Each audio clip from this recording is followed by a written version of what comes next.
what I really hate about the aviation industry is if you're to start a stopwatch or start some form of a timer from the moment that a potential buyer gets the idea that he wants to buy an airplane to the first moment that he's actually riding in an airplane that he now owns and he's now paying insurance on and everything, it's not something you time with a stopwatch. You might as well time it with a sundial. It takes that long.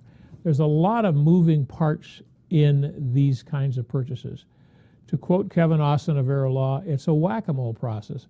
There's probably 15 or 20 viewpoints that you need to confront and deal with, whether it's federal taxes, FAA taxes, excise taxes, sales taxes, property taxes, depreciation, whatever it is. There's so many things, and you have to kind of think of all of those at one time, and sometimes that causes you to go away from the transaction thoughts for a moment to go gather some more information and come back. Because if you try to take each one of these steps in a line, each time you get an answer, well, okay, I'm going to do it that way, and as you go through this, then the next guy tells you, but you got to do this, which conflicts with what the other guy knew. So you really should have all these people at least together in a room or on a conference call. It'll go faster. That's one way of making the whole process go quicker, and it's for a guy who's a salesman at heart like I am. There's just so much time gets interjected into this process, and as beings we can control time if we think about it. If we do these communication cycles instead of think of trying to do them in a sequential manner, do them in a sane manner, put all the people that you potentially have to think about all together at one time so you can kind of go around the room, and every time somebody says, well, what about the left-handed thermothrottle bolt? You know, I mean, and I'm just being funny when I say that, but there's so many parts of all this that need to be coordinated.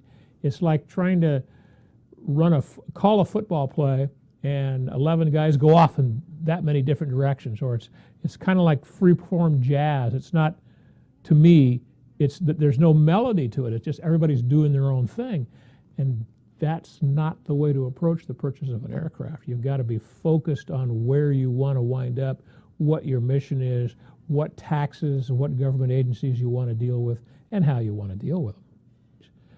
If you're just focused on the money, okay, and not on what the client needs, you're not going to want to get somebody involved in this whack-a-mole process because it can slow things down. But what you need to realize is that we're depending on you to make the sale. From my standpoint, ethically, I want you to make a good sale. I want you to sell a good airplane to a client so that he doesn't get either driven out of the industry because he's under a wrong perception that it's too expensive because he's always fixing this new airplane that he bought.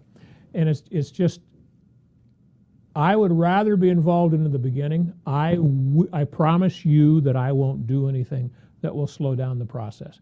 But you need to take a little bit more responsibility. As a salesman, you need to take some responsibility for the effect that you create by pushing this guy to buy an airplane, and it may not be the right airplane for him. So you may be worried about me slowing it down. I'm worried about you putting the guy in the wrong airplane, okay? And it doesn't need to be a fight because we need each other. If you want the guy that you're trying to sell an airplane to be happy in this aviation industry and buy another airplane so you could get another commission, you need to make sure that he's well taken care of from a tax standpoint and a legal standpoint and a government standpoint.